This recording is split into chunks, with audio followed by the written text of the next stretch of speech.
What's going on, everybody? It's your boy Spencer, and today I thought I would do the Infernity deck profile. Be on the lookout tomorrow for the Invoked Winged Dragon of Ra stuff, but without further ado, I'll go through my kind of ideology for the deck, although I think this is one of the most creative decks in all of Yu-Gi-Oh! In terms of deck building. There's so many generic slots that you can go for, kind of similar to this new Stardust, or the Junk Speeder deck, I should say, but even this, I think, is even a little more niche, and I'll tell you, like, my thoughts, and then you guys can probably take this shell and you'll take it wherever you want. But I think this will be a good landing spot for you guys, a good starting place for you. Starting off, we have the Infernity General, which I think just came out in Phantom Rage. You can banish it to target 2 level 3 or lower Infernity monsters in the graveyard and special summon them. So that's going to be your Infernity Necromancer and whatever the case. Unfortunately, this can't be so special summon from the graveyard, but Infernity Wildcat would also be a good one. That's a rank 3 play. It's a synchro plays. It has a lot of good things. The Infernity Archfiend, of course, is just limited here. You're going to use that at 1. This is the most important card in the deck by far. It's a Omni Searcher for the entire deck. The Stygian Street Patrol is a good one of. You actually don't really want to draw it. You would rather equip it off of Union Carrier. Patriarch is another card that you probably don't want to draw, of course. You want to search it off of Infernity Archfiend when you want to. A 1 Fiendish Rhino Warrior. It's good to send off of your Cherubini. A lot of these cards are one-ofs. You don't really want to see any of them in your hand outside of your play starter, so that's why it's there. And that's why I don't run cards like Allure of Darkness, because you need essentially all of these one-ofs. The new Infernity Conjurer, free special summon from the hand as long as you don't control or you don't have any cards in your hand. You can special summon it from the graveyard, but it does get banished, although if you make it for a rank 3 play, then it doesn't. The 3 Tour Guide from the Underworld, that is your one most important play starter. I understand that it's ash bait, but I think it's one of those things that you kind of just have to deal with. The one Archfiend Harris, which gets you can get sent off of Rhino. It can get directly sent by Cherubini, although I think it misses timing or it doesn't go off when you send it straight with Cherubini, so be sure to send Rhino, and then Rhino sends the Archfiend. The 2 Infernity Necromancer, the reality is you don't, I don't know. I don't run this at 3. A lot of people do. It seems to work better as a 2-up for me. It's almost not something you want to see in your opening hand. It's something you want to have a way to send to the graveyard. It's much more important there than, like, this is not your ideal normal summon for sure. The 1 Infernity Sage, this is a new card that has not come out yet.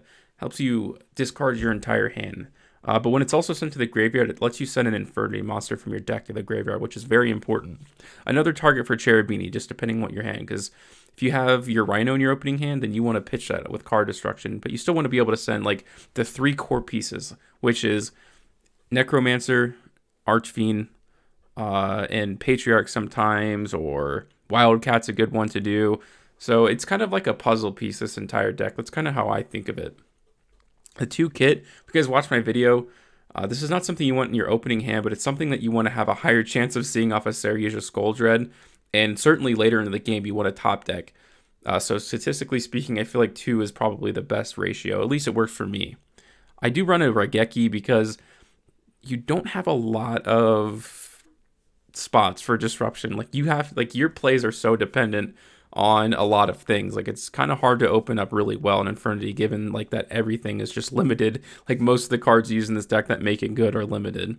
So I use, like, uber powerful cards like Raigeki that could, does have a decent matchup against some decks, and I think is making a little bit of a resurgence. It's still limited, and I think that's for a reason. Drag Down by the Grave, this is, like, my favorite tech card for the deck. You guys may end up getting rid of it, but going first, this is a great way to get rid of Nibiru. Like, you set 4 cards, and let's say you have your play starter, well then, and you want it to go to the graveyard, or your plays happen to where you need something in the graveyard. Well, this is a good way to do that, so you have 0 cards in your hand. In addition, it lets you just look at your opponent's hand. You know what they're going to discard because you only have 1 left. But if they have a Nibiru, that's a good way to get around that. Maybe some hand traps that they're going to be holding on to, such as an Infinite Impermanence, something like that. So that's why I use Drag Down by the Grave. I think just anytime you can get hand knowledge and it's not disadvantageous to you, it's actually a benefit, I would use it. I run a Harpy's Feather Duster. Again, it's just one of those kind of like all or nothing cards that definitely will help you in a bunch of matchups. Xeromax is a new card. It's one of those basically the same thing as, like, it's a Monster Reborn for the archetype. Now you have to be careful because It destroys monsters with less attack. So your target 99% of the time is going to be your Infernity Necromancer because it has 0 attack, meaning you don't have to worry about, during your combos, the last thing you want to worry about is this little attack problem. Upstart Goblin, card destruction, Into the Void. I could put it right here too. Like this is just a mini draw engine. If Into the Void was at 3, this deck would be awesome. Or it wouldn't be like tier 0, but it certainly would be a lot better. It really just brings the whole archetype together. Card destruction, of course. All of these cards benefit better in the graveyard, and you have all these revival spells too. So it kind of just fuels that engine and helps you draw deeper into the deck. Helps get monsters out of your hand. If you've already normal summoned, let's say a tour guide, and you have an Infernity Conjure in your hand, a lot of times there's not a way to get rid of it. So this is one way to do that. Foolish Burial, like I said, those 3 core pieces, the Necromancer, the Archfiend, and whatever. You don't know what you'll need. It's kind of hard to say. Like I said, this is like a puzzle. But Foolish Burial kind of brings it all together and it's like, okay, I just need that in the graveyard and I can keep going. Monster Reborn, of course, just keep your Necromancer loop going. 3 World Legacy Secession. It's really good when it comes to like Series of Skull, Dread, Appaloosa, the whole 9 yards. All of these Link monsters I have arrows pointing down, so very important. Unfortunately, it's only once per turn. I mean, that'd be pretty insane if it wasn't. But yeah, this is a very, very good card to have in the deck. The 3 Forbidden Droplet, of course, like I said, you have to you can't just ignore going second. I think I see a lot of builds going around where it's just kind of like, hope you go first. Well, I mean, this is a quick play spell, so even if you open it, you can set it and get benefit off of it. That's why I run this. I think this is like the most important card in the deck. And hopefully it becomes affordable sooner rather than later, so that building a deck like this would be possible, because I don't think this is an overly expensive deck at all. I do run 1 Void Apocalypse. It's a way to discard a card and it sends a Fiend monster from the deck to the graveyard.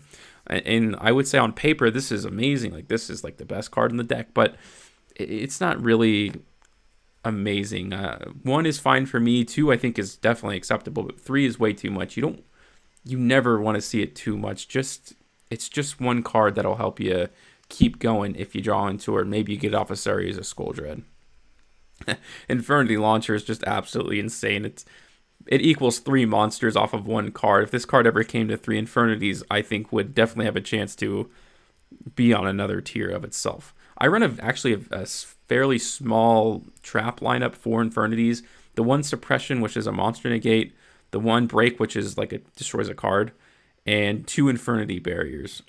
Now, you would think you would probably want to like max out on a lot of these or run 3 Infernity Barrier, but you need a few cards to get your plays going. That's why I run so many cards like Card Destruction, Into the Void, Upstart Goblin, Drag Down into the Grave, because there's a lot that has to happen for you to make not an unbreakable board, but a darn near unbreakable board.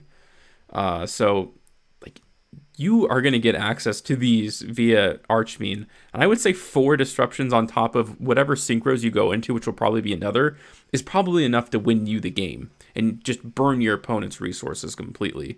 And then you'll probably still have some follow-up plays. But onto the extra deck is Void Ogre, Dispel and Trap Negate every single turn. As long as you don't have cards in your hand, fantastic. Warlord Savage Dragon is an Omni Negate. It's generic, of course it's going to be in your deck. 100 Eyes Dragon helps you loop your kit or your Mirage. I always call this kit in my mind. It's so funny. I cannot get that out of my head for no reason at all. I call this Infernity Kit.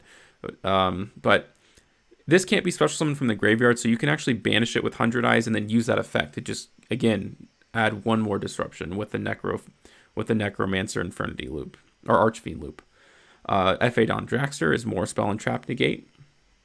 It's a little easier, right? Because these are different levels. It helps add a little bit of versatility and that rank 7, rank 8 plays. And rank 6, of course, is also an easy way to get into it.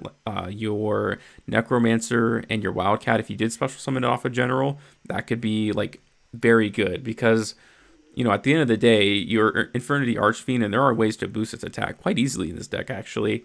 But if you don't, it's only 1800. So if your opponent gets over it, all of these are offline. So this card also destroys and negates monster effects. It's not a quick effect. Man, I really actually don't know why they didn't. Like, why not give Infernity a chance? But still, it's a decent card, and I would recommend that you play it. It's a must. Number 60, Dugaris, is just another extender, of course. It's another Monster Reborn in the deck. Levier, like I said, if you do end up going into this 100 Eyes combo where you banish this Mirage, then you can bring it back, do it again, and it snowballs, right? Number 3, Cecilia King is a monster negate on the field. Very easy to go into.